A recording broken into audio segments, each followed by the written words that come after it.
projet, ça remonte à l'année 2011. Nous avions été donc contactés par M. Gistofer, suite à une entrevue qu'il avait eue avec le directeur d'Ascométal, pour créer ce merlon anti-bruit. Alors l'intérêt pour nous, il était multiple.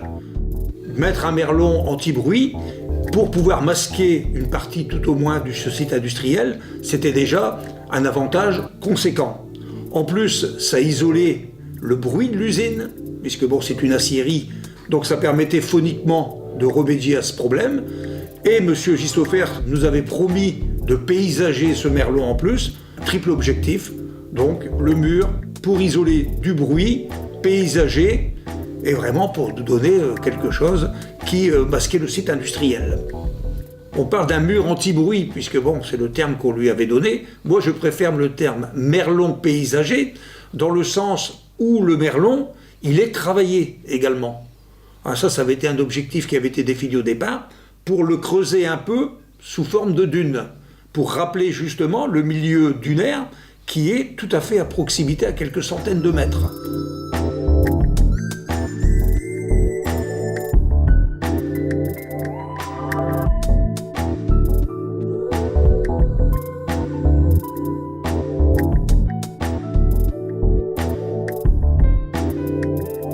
Et donc on a trouvé la démarche intéressante, c'est-à-dire plutôt que de l'enfouissement, eh bien on amène des déchets inertes. Alors les habitants, bon, on les a informés par le bulletin municipal, parce que la question était toujours la même. Est-ce que vraiment on ne va pas y enfouir des choses un petit peu, vous voyez, contraires à la législation, quoi. Ce qu'on ne veut pas dans les déchetteries, quoi, dire. C'est-à-dire sous-entendu des effluents, des... Non, il a fallu leur expliquer. Et donc ils ont pu visiter le site. Et autre avantage, la société Eurogranula leur a permis d'apporter gratuitement des déblais aussi qu'ils pouvaient avoir pour leur construction. Donc ils ont été associés également à la démarche, et donc forcément ils ont trouvé un intérêt direct, et c'était bien le but de l'entreprise Eurogranula, valoriser les déchets inertes. Voilà une bonne idée.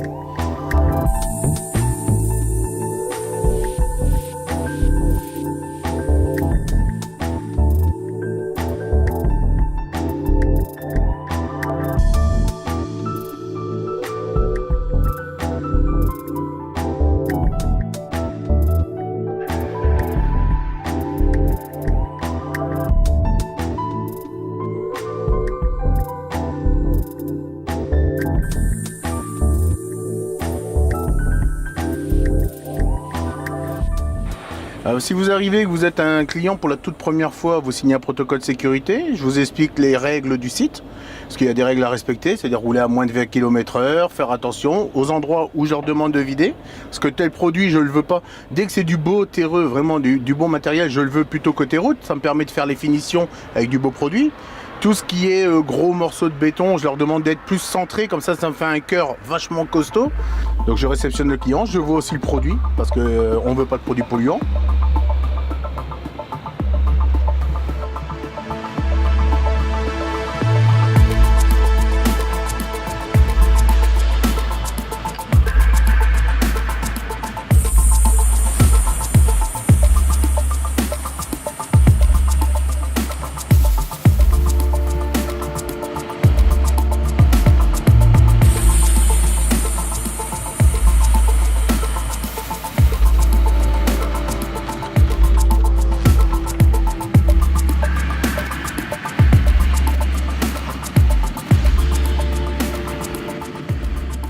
Dès le début, quand je suis arrivé, on m'a donné ça.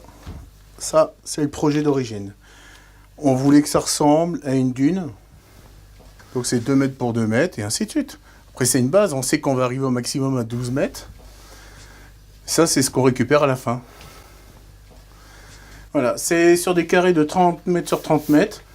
Sur les registres, on signale que tel camion, on va dire le camion A, est venu vider en C4. Si un jour on apprend que ce camion avait un produit polluant, eh ben on est capable de savoir dans quelle zone récupérer le produit. On ne met pas n'importe quoi, on met terre, sable, on met tout ce qui est non polluant.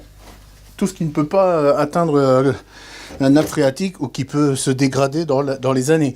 On ne met pas de bois, on ne met pas de carton, on ne met pas de plastique, on met de la terre, du gravat, des cailloux, tout ce qui ne bouge pas dans les années. Voilà, tout est affiché là. On a des registres de suivi de déchets, signalant les zones. Bon là maintenant on est en zone B16. Les tonnages qui ont été mis, les clients surtout. Ils ont un bon où c'est signalé la date, le client, la catégorie de produit, si c'est macadam ou autre, le tonnage, le chantier, le transporteur. Ils signent, ils récupèrent un coupon, j'en récupère un.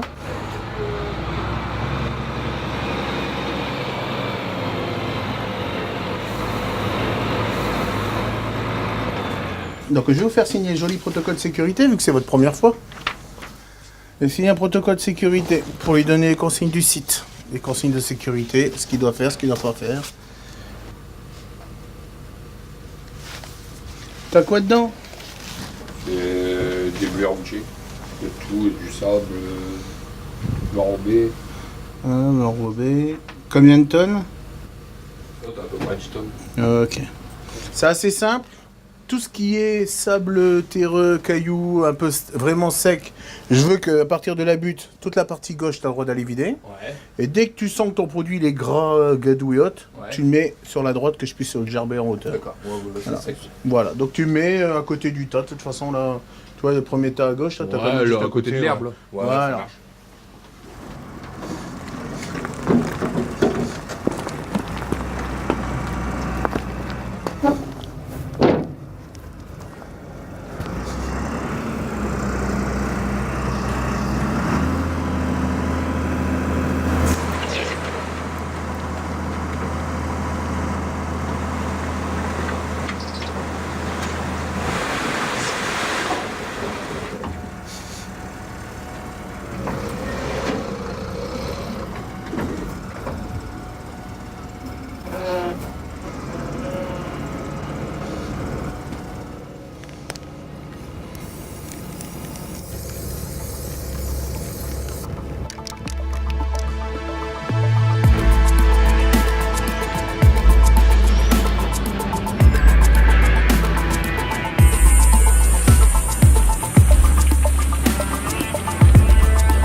Là, on part vraiment d'une basse scène et après on monte par étage, par étage.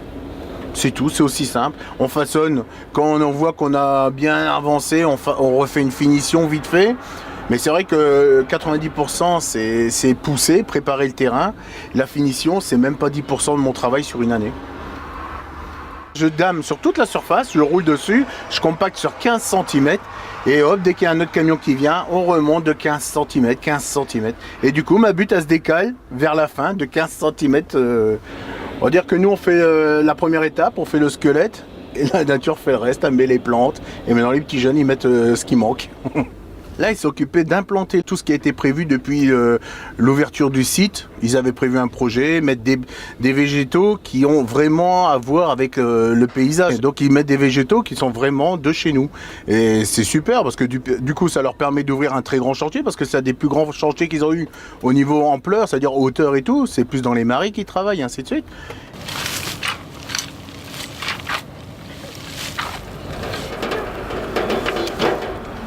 Si vous avez des doutes, faut pas hésiter à demander à une devis. Et là, du coup, le paillage, il remonte où? Il remonte tout là-haut, vous sortez les étalés. c'est effectivement un partenariat ambitieux avec Eurogranula. La collaboration avec l'entreprise Eurogranula était intéressante parce qu'elle permettait de conjuguer les deux savoir-faire de nos filières aménagement paysager et gestion des milieux naturels et de la faune. C'est un chantier grandeur nature. On offre à nos élèves la possibilité de travailler en équipe dans des situations très concrètes. Là, c'est un chantier de grande ampleur, à la fois par les équipes qui sont mobilisées, c'est plusieurs classes en même temps qui travaillent sur ce chantier.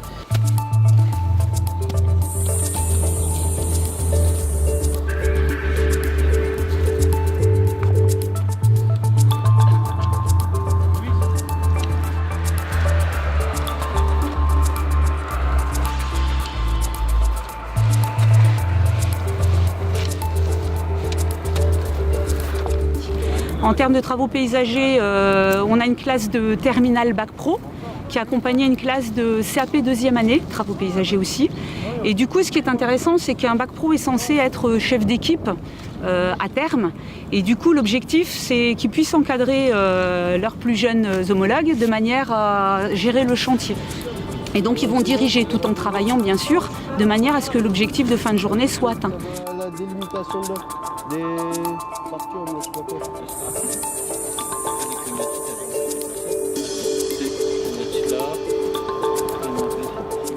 Ils savent qu'on travaille pour un partenaire, donc il y a une rentabilité à avoir, on a des objectifs. Là, dans 1 heure, il faut que la plantation soit terminée. Donc du coup, on sait qu'ils vont y arriver parce qu'ils veulent être fiers de leur travail. On sait que demain, on ne peut pas recommencer. Donc du coup, voilà, on est vraiment sur du vrai sujet professionnel.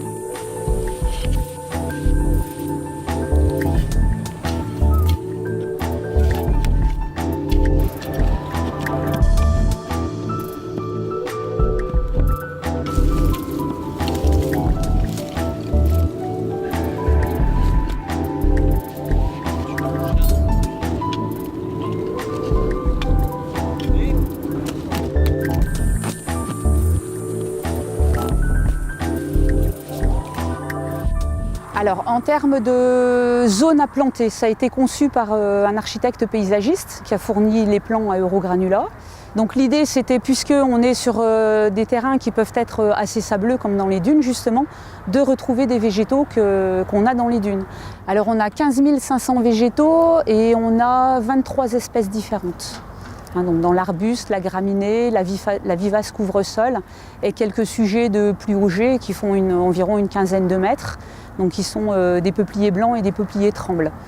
Du coup, ces déchets dont on ne sait que faire, tous ces monts qu'on peut voir au niveau des espaces routiers ou autres, bon, on se demande ce que ça vient faire là. Là, effectivement, on ne s'en rend pas compte, quoi. En plus, comme ça a été très bien fait, ça a été recouvert de terre végétale, de sable.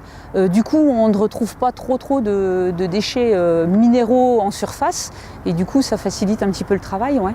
Donc c'est vrai que c'est super de ce côté-là. On arrive à revaloriser les déchets inertes.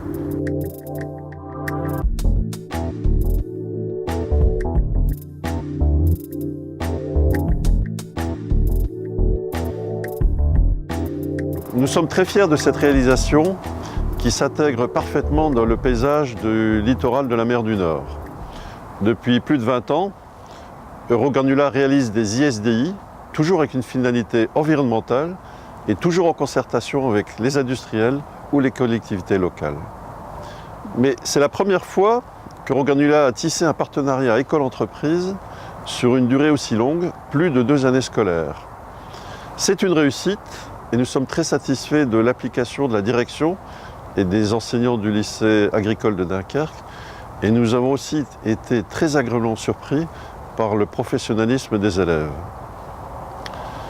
Cet ouvrage réalise un coût d'environ 1 million d'euros qui a été pris en totalité en charge par Eurogranula. Jamais la commune de Lefrancouc ou Ascométal n'aurait pu investir cet ouvrage, pourtant si attendu et si utile pour les riverains. Mais ce qui est regrettable, c'est que cet ouvrage est considéré comme un centre d'élimination de déchets au titre de la législation des installations classées. Eurogranula a démontré qu'avec des déchets inertes, des déblais de terrassement et de déconstruction, on pouvait réaliser un ouvrage avec une vocation environnementale, intelligente, utile et de qualité. Je pense qu'aujourd'hui, il faut faire évoluer la législation des installations classées avec une nouvelle rubrique qui reconnaisse la valorisation. Pour moi, le merlon paysager de l'Ofracook, ce n'est pas une ISDI, c'est une IVDI, une installation de valorisation de déchets inertes.